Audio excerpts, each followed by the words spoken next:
Excellencies, distinguished guests, ladies and gentlemen, please give a warm welcome to His Excellency Tran Dai Quang, President of the Socialist Republic of Vietnam, Mr. Teo Chi Hien, Deputy Prime Minister and Coordinating Minister for National Security of Singapore, and Professor Wang Gungwu, Chairman of the ICS Board of Trustees.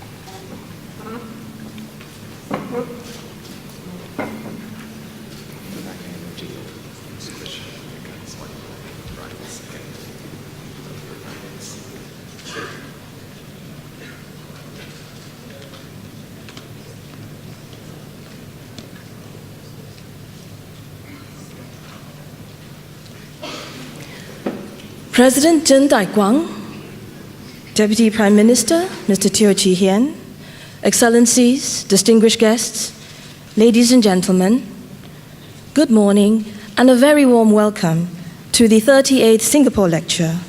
The ICS Yusof Ishak Institute is privileged to host this lecture entitled Strengthening Partnership for Regional Sustainable Development, which will be delivered by President Tran Dai Quang of the Socialist Republic of Vietnam.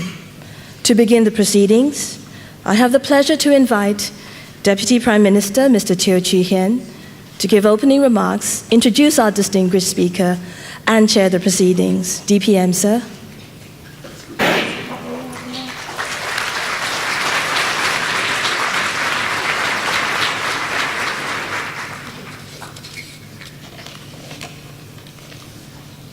His Excellency President Tran Dai Quang, President of the Socialist Republic of Vietnam, ESM Go Chok Tong, Ministers, Excellencies, distinguished guests, ladies and gentlemen.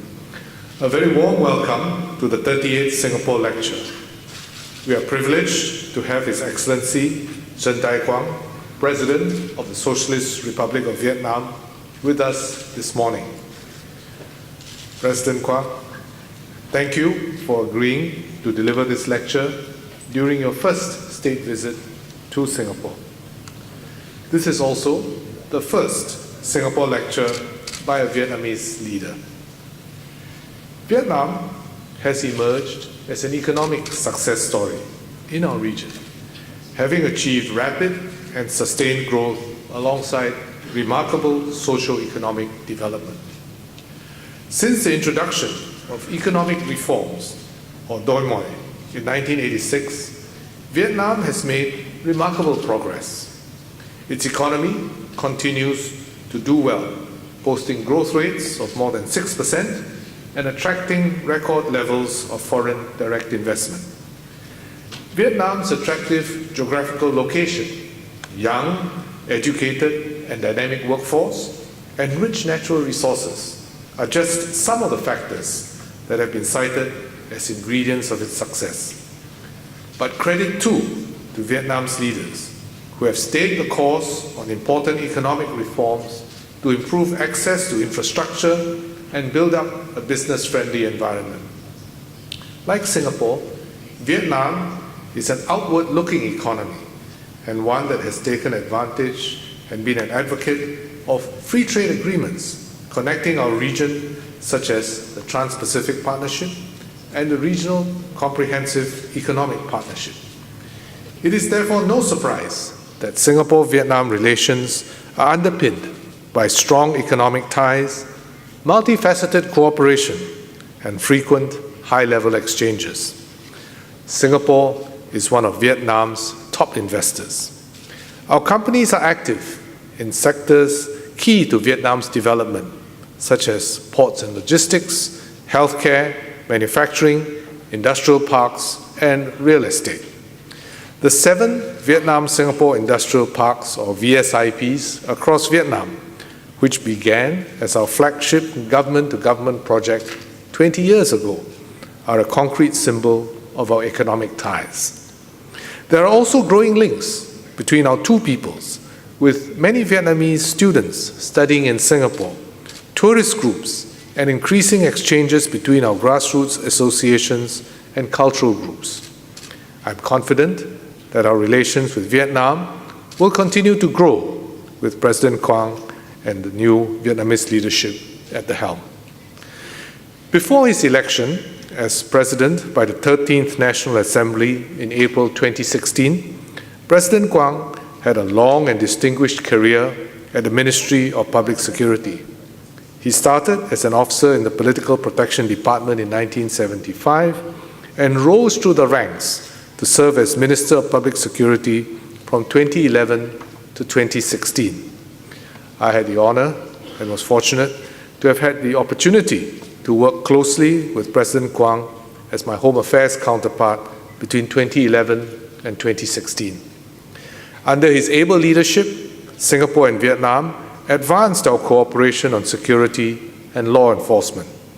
We achieved several milestones together, including the renewal of the cooperation arrangement in preventing and combating transnational crimes in August 2012. President Quang also lent his personal support to regular interactions between our senior officials through exchange and leadership development programs. Needless to say, President Quang is no stranger here, having visited Singapore in 2012, 2014, and most recently last April for the inauguration of the Interpol Global Complex for Innovation, the IGCI. We are happy to welcome him today on his first visit as Vietnam's president. President Quang comes from Ninh Binh province, which I've had the pleasure of visiting at his invitation.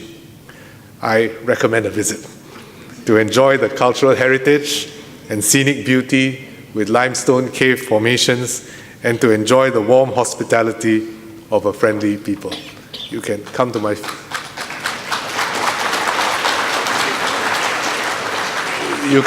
Facebook page and have a short preview of some of the photos.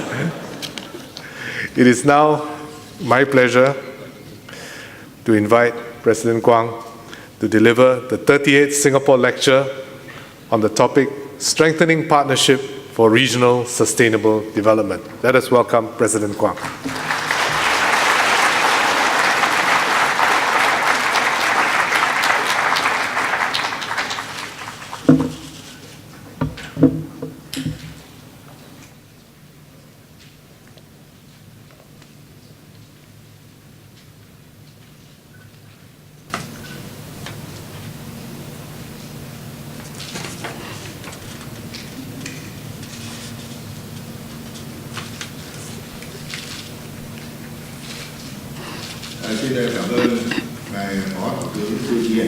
Thank you very much, Deputy Prime Minister Teo Chee Hean. Excellency, Deputy Prime Minister Teo Chee Hean. Excellency, Emeritus Senior Minister Goh Chok Tong.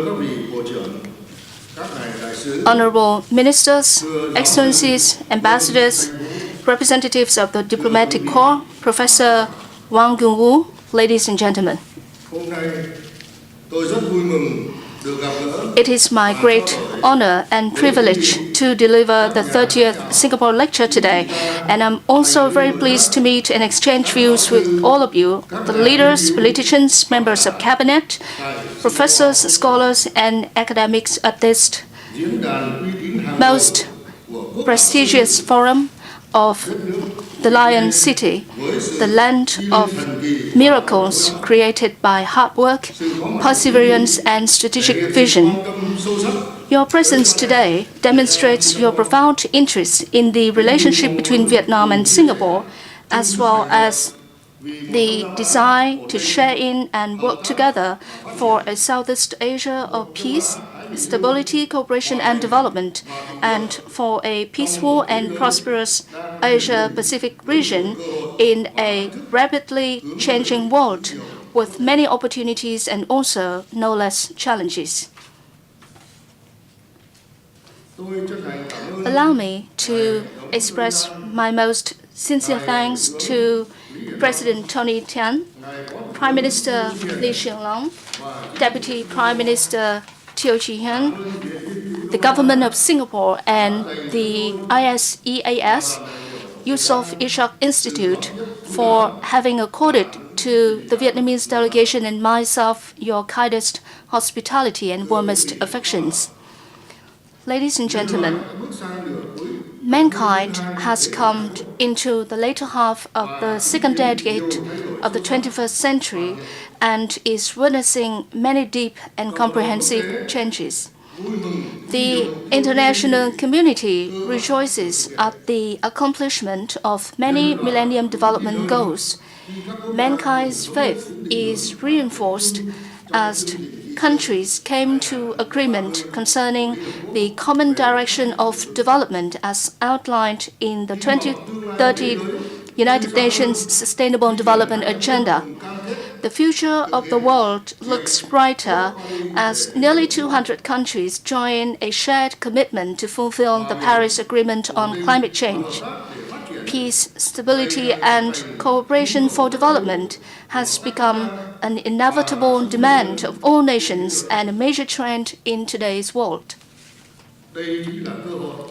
This is an opportunity and a very fundamental basis for us to work together towards a peaceful and stable environment and join efforts to promote sustainable development for the common interests and prosperity of mankind. In addition to opportunities and advantages, the world is faced also with many grave difficulties and challenges. Among these, armed conflicts, disputes over resources, territorial and maritime disputes, and international terrorism continue to rise with an ever more serious scale, frequency, nature, and intensity. Non-traditional security challenges, especially cyber warfare, the migration wave, water, energy, and food security, pollution of the environment, and climate change, among others, are far more destructive to human lives and property than any armed conflict. And no single country is capable of solving them at their roots. The seriousness of these challenges is extremely worrying as long as the might makes right mindset and the resort to the use of force still exist. At the same time, the vigorous development of science and technology against the backdrop of globalization and international integration has increased the interdependence among nations. The internationalization of production and the participation in the global value chain have changed methods of production, industrial relations, and the everyday life of each person. This represents both an objective trend and a subjective demand, which is irreversible. What we can do is to work together to turn this trend into an opportunity for cooperation, for sustainable development and prosperity. The Asia-Pacific, including Southeast Asia, continues to be a dynamic development hub with a growing geostrategic, economic, and political importance in today's world. The South China Sea, located at the heart of Southeast Asia, not only brings about many important benefits to nations in the region, but is also a vital route for maritime and air transport of the world. The entire region is exerting its best efforts to rise through the promotion of initiatives on connectivity and political, economic, and cultural, educational cooperation, among others. However, the recent worrying developments in the region and the South China Sea have had negative impacts on the security environment of the region, especially maritime security and safety, freedom of navigation and overflight, threatening to erode trust and affecting the cooperation process of the region. And should we allow instability to take place, especially in the case of armed conflicts, there will be neither a winner nor loser, but rather all will lose. Ladies and gentlemen, against that backdrop, the desire for peace, security, and sustainable development in the region continues to burn more passionately than ever. Yet, a desire will forever remain a desire unless we take actions. Opportunities may well turn into regret unless we take hold of them.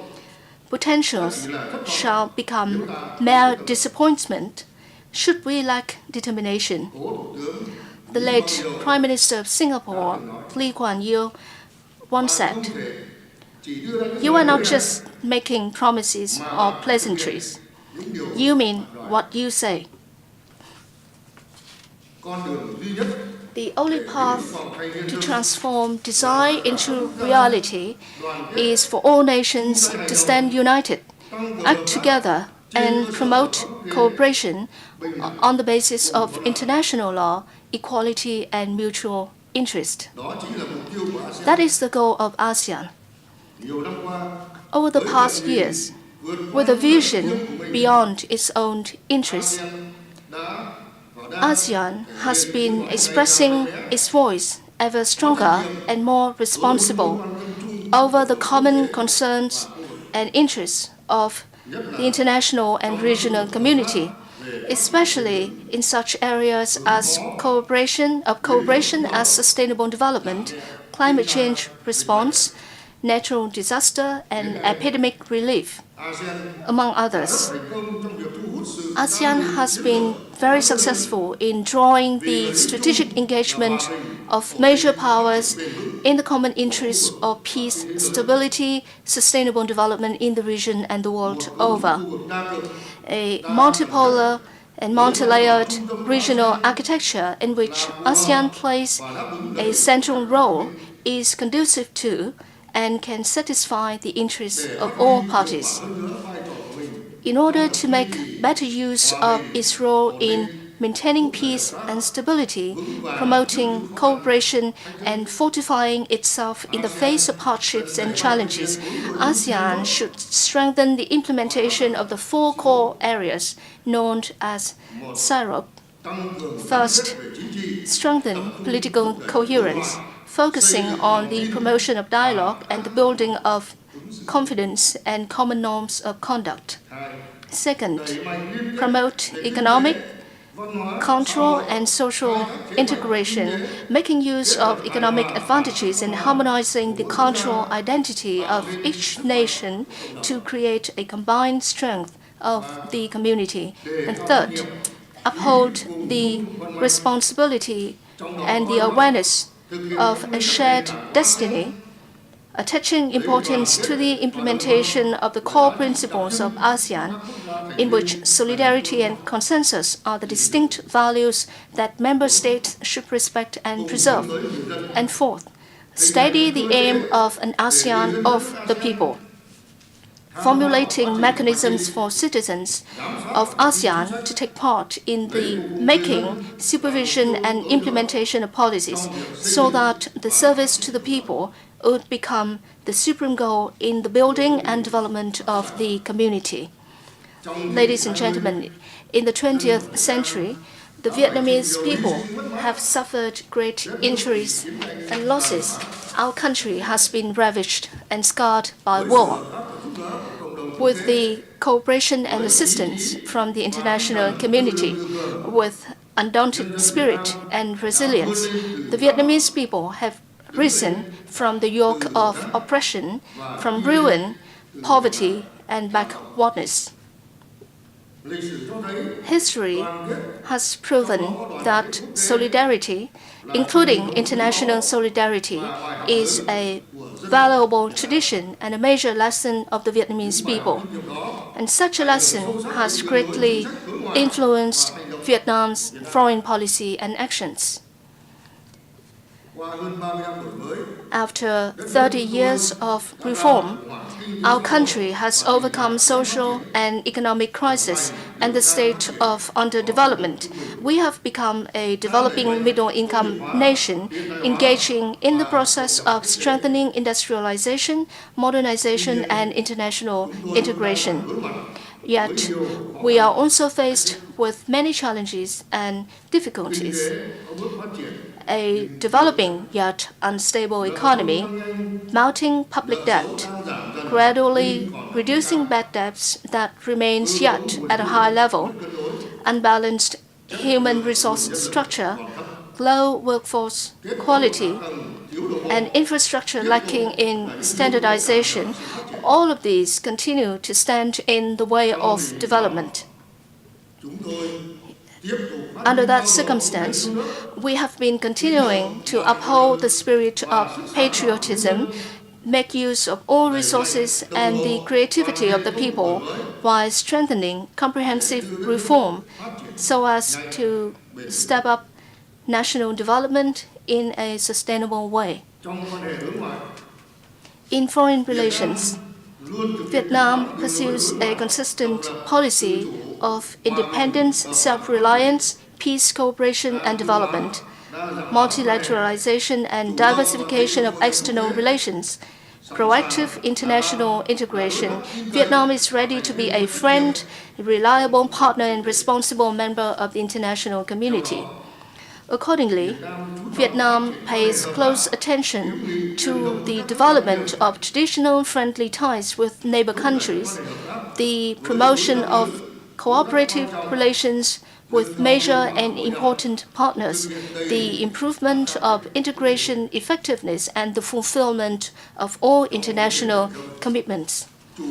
Regarding the South China Sea issue, it is our consistent position to remain resolute and persistent in the defense of national independence, sovereignty, territorial unity, and integrity.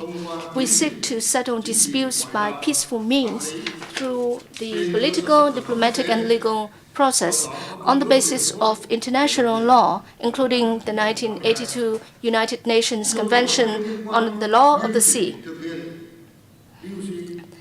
And we persistently request all the parties concerned to fully and effectively implement DOC and engage in negotiation to soon achieve COC.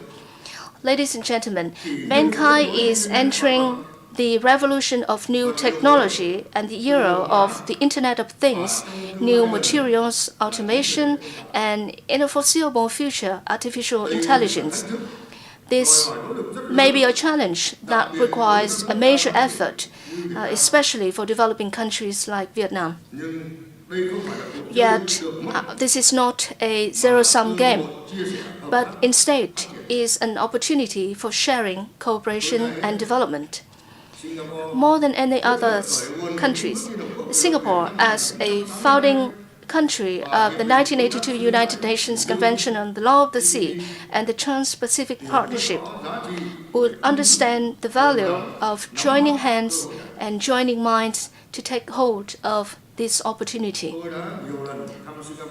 I have visited Singapore on many occasions, but this is my very first visit in my capacity as President of the Socialist Republic of Vietnam to your beautiful and hospitable country on the eve of the third anniversary of the establishment of Vietnam-Singapore Strategic Partnership, 11th September 2013, 11th September 2016. Singapore has left me with great and deep impressions after every visit of the development of your smart economy and high-quality workforce, of the vigor, creativity, diligence, the love of labor, discipline, and the upholding of the rule of law exhibited by your people, and of the awareness in the protection of nature and unity in diversity that your nation has upheld. The admirable development of Singapore over the last 51 years since the birth of your nation is a valuable lesson for Vietnam in our national construction and defense. We hold in high regard and pay great attention to learning from Singapore's successes in the planning and implementation of policy, prioritizing investments in science and technology, education and training, and in making use of training and the use of high-quality workforce to rapidly and sustainably develop our nation. Yesterday, I had fruitful meetings with President Tony Tan, Prime Minister Lee Hsien Loong. We are very glad to see that over the last 40 years, ever since the establishment of diplomatic ties, 1st October 1973, up to now, the friendship and cooperation between Vietnam and Singapore have been strengthened and deepened with many effective and practical cooperation mechanisms across all areas. Singapore is one of the top 3 countries and territories to invest in Vietnam. The Vietnam-Singapore industrial parks, VISIPs, have become a symbol of this successful cooperation for mutual benefit. Tens of thousands of public servants and students from Vietnam who have received training in Singapore are making daily contributions to the development of our country as well as to the friendship and cooperation between Vietnam and Singapore. Vietnam always sees the success of Singapore and Singaporean businesses as an opportunity to promote cooperation for faster and more sustainable growth. On regional and international issues, Vietnam and Singapore share fundamental interests in the building of a strong ASEAN and a reliable partnership system, as well as in the maintenance of a peaceful and stable international order that respects and adheres to international law. Vietnam wishes to work together with Singapore to promote and further deepen the strategic partnership between our two countries across all areas, centered around economic, trade, investment, defense, security, maritime cooperation, and cooperation at regional and international forums. The goal of our strategic partnership is nothing but a prosperous Singapore and a sustainably developing Vietnam, thereby contributing to the building of a prosperous ASEAN community and an Asia-Pacific region of peace, security, and development. On this occasion, allow me to express my deepest gratitude to the government and people of Singapore, especially the late Prime Minister of Singapore, Mr. Lee Kuan Yew, a great friend of the Vietnamese people, for the practical and effective assistance accorded to us in the past years. Ladies and gentlemen,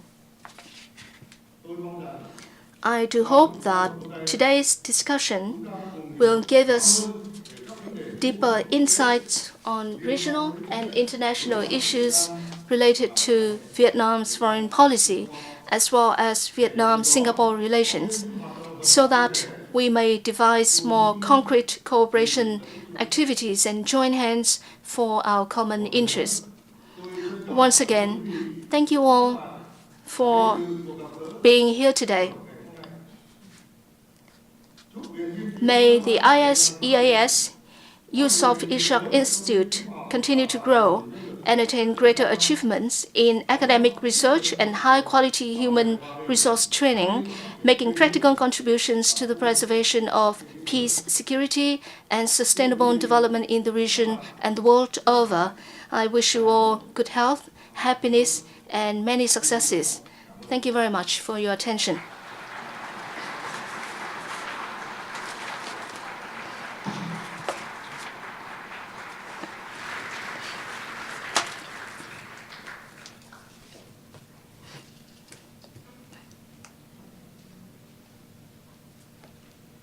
Excellencies, ladies and gentlemen. President Quang has, perhaps I can call one from this side.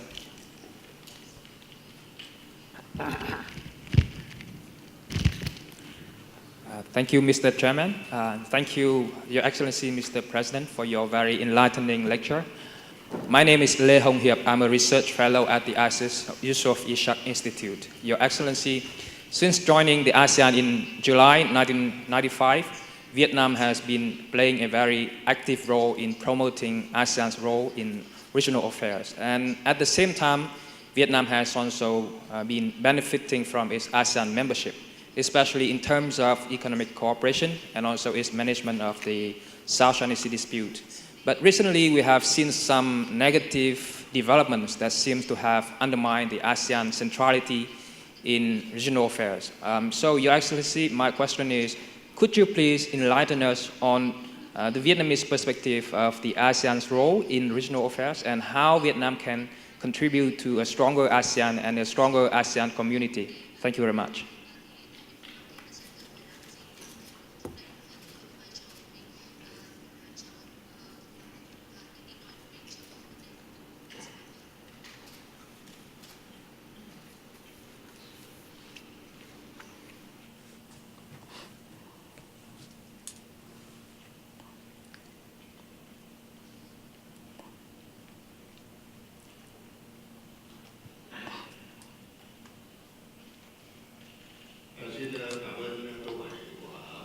Thank you very much for your question. I would like to share with you, and I would like to respond to your question as follows, and share with you some of my thoughts. ASEAN is an organization that plays a critically important role in the settlement of regional issues. And I share your view on a number of issues that have recently emerged in the undertakings of ASEAN recently. But we all know that the principle of consensus is clearly enshrined in the Charter of ASEAN, and this principle has been and will continue to uphold its role in the building of a strong and prosperous ASEAN community.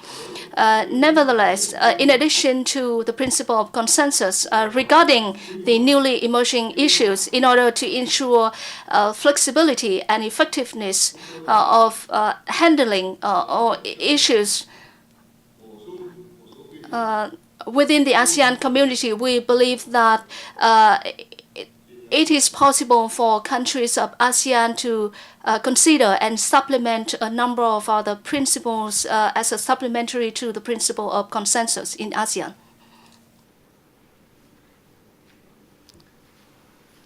Perhaps I take a question from this side. Thank you. I think that's Victor. BPM. Thank you very much, President. My name is Victor Savage from the National University of Singapore. Thank you very much for your pertinent and insightful reflections of regional sustainable development. My question is directed at Singapore-Vietnam relationships. We have had pretty good relationships over the years, but how, as the President of Vietnam, would you be able to take these relationships further in three areas: the political, the economic, and people-to-people relationships? Thank you.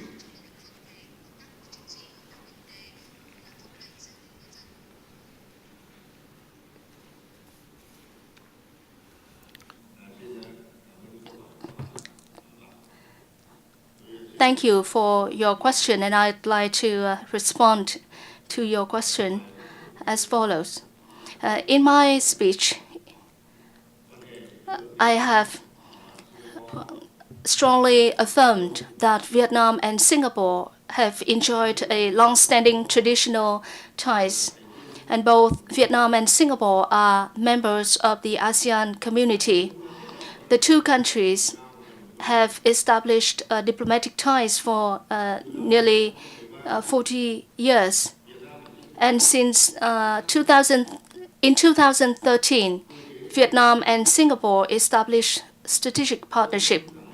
And I would like to once again reiterate that the ties between Vietnam and Singapore in the past years, and especially since 2013, have witnessed significant progress across all areas, including political, economic, trade, investment, cultural, education and training, defense and security cooperation, among others.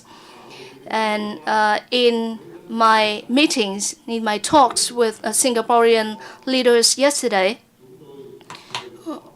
we share the same view and we share the same assessment that the bilateral ties between our two countries have seen significant progress over the past years, and we are very glad at such very positive developments. We have also discussed ways to further deepen, further strengthen the strategic partnership and to take the Vietnam-Singapore relations to a new level in the interests of both peoples and for peace, stability, cooperation and prosperity in our region and in the world at large. Thank you. Well, I would like to thank President Quang for his lecture this morning and for taking a few questions. Our region and the world is in many ways more integrated, but we're also facing new challenges in the security, economic and social domains. We wish President Quang and Vietnam well as President Quang and his new leadership team lead Vietnam to bring further progress and development to the Vietnamese people, and also to Vietnam's continuing contributions to peace, prosperity, and development of our ASEAN region. Please join me in thanking President Quang.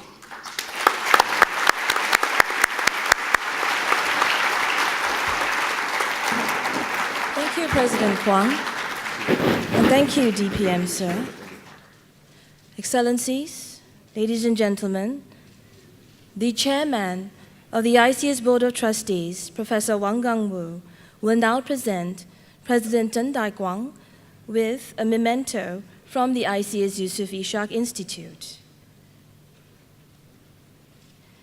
It is a pottery piece crafted by Singapore's master potter, Dr. Iskandar Jalil.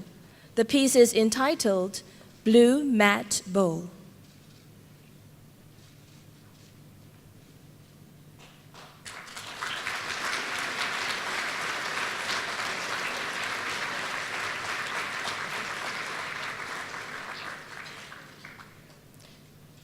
Thank you, Professor Wang. And thank you, DPM, sir. Excellencies, distinguished guests, ladies and gentlemen, we have now come to the end of the 38th Singapore lecture. May I ask that you remain in your seats while President Tran Dai Quang, Deputy Prime Minister Teo Chee Hean, and the accompanying distinguished guests leave the ballroom. Thank you.